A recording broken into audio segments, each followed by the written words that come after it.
Hi everyone, it's lovemolinar. How are you?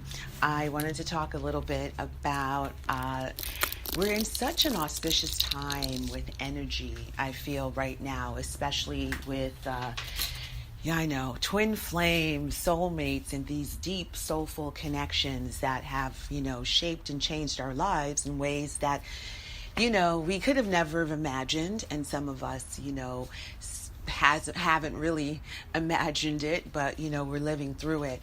So this is what has been coming up for me, and I am putting it out there, and I wanted to see if any of this resonates with anyone else. Are they experiencing this as well? So here goes. I feel right now, and I'll speak specifically to the twin flame community or soulmates, and it doesn't matter what labels are, but just for the sake of it, let's just put the label on it for like a twin flame deep soulmate relationship. I feel like what's going on, there are some of us that what we're experiencing right now is just such a sense of peace and realization from a higher standpoint, higher perspective. And it's everything. It encompasses everything. It's not just this twin flame journey, which is very important, but I feel like I can speak for myself. It's me being able to really process and make peace and accept all the lifetimes that's been shown to me. The lesson of self-sacrifice, of not loving yourself enough, of not having self-worth, of being able to have idealistic views on love, but at the same time, it not being realistic because it was coming from a place of wounding, of never feeling, good enough, of maybe feeling like, I didn't have a choice on certain matters and, whatever. But definitely self-sacrifice is my huge lesson in this life, definitely, and also based on a spiritual connection. How I have self-sacrificed, how I have allowed myself to be mistreated and based on me not feeling good enough, and so I feel now it's like I get it, even myself, why I was attracted to my twin, why things played out between the both of us the way they did. I can see things from that perspective of that was a lot of wounding.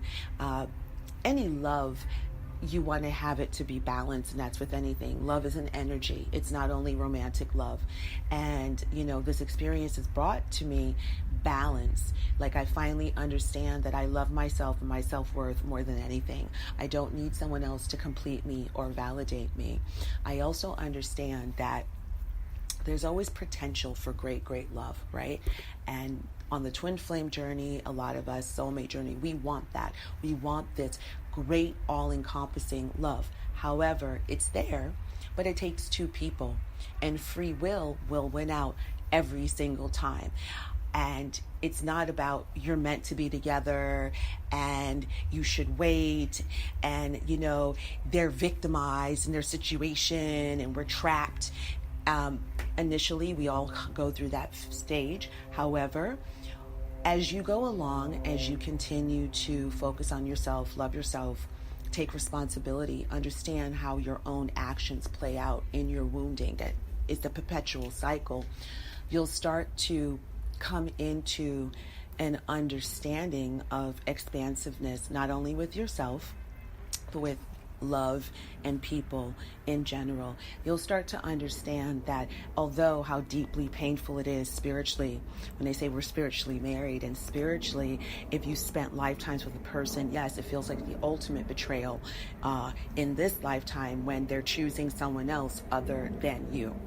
And of course, there's that wounding, that hurt, that sadness that we've all experienced. However, when you look at it from a higher perspective, what you come to understand is that we all have choice. And as much as we want for people that we so love and care about to choose differently, we have to be able to accept from a detached point of view that that is what they're choosing to do with their lives. Whatever lessons they have to learn are bigger than you, just the way our lessons are bigger than this twin flame journey. I feel like this twin flame journey has brought about the lessons that we needed to learn because that was being reflected in the other individual to us, which got our attention. But when you when you take a step back and you see, you'll understand that these lessons that you signed up to learn, you are always going to have to learn them with or without meeting your twin. Our woundedness, your woundedness, his woundedness, anyone else's woundedness has nothing to do with that other person. And I am going to make another video, and actually it's going to be a Q&A and an interview with other twin flames, so everyone can hear a different perspective, because we are all at different stages and we definitely can teach and learn from one another, which is why I'm doing this. So, with that said, you'll start to understand and learn. I know I did, and that was a huge part of being able to let go, which is understanding that I was going to learn these lessons regardless. I was learning these lessons with my family and friends. I wasn't only learning them with my twin. It permeates everything we do. We permeate everything. We don't need to be labeled and put in a box. And I feel that when I started to get that, a lot of whatever little debris of hurt or attachment or disappointment, it really started to dissipate, because you understand that I'm a whole person. I was coming into this life, yes, to experience this journey with this individual, but there's also many individuals, and it's just equally as important. It's not only with your twin, it's the most important journey. Even though, we all have been on that journey where we think so, and we all still do think so. For me, I understand that I don't want to put labels on where love is coming to me. As much as I give and I love to other people, I want that love to find me. That love is going to find me, and it's not only defined in a romantic sense. And of course, we all want romantic love, and that is being returned to me. But also, it's being able to show up and understand that you deserve the world. The love that you put out there, and the love that you have for your twin, and the love that you have for anything that you're so passionate about. And I'm hoping that we're all going to get to the place where the first person we think about when we love is ourselves, and that love is going to come to us. And whether it comes to us in the form of our twin, our soulmate, or not, it doesn't matter. It's for us to be able to truly, recognize that love. So that's what I wanted to talk about with that. I'm sorry, I'm trying to be more fluid and the next step, but it's the Gemini, and I kind of flip all over the place. So anyway, that's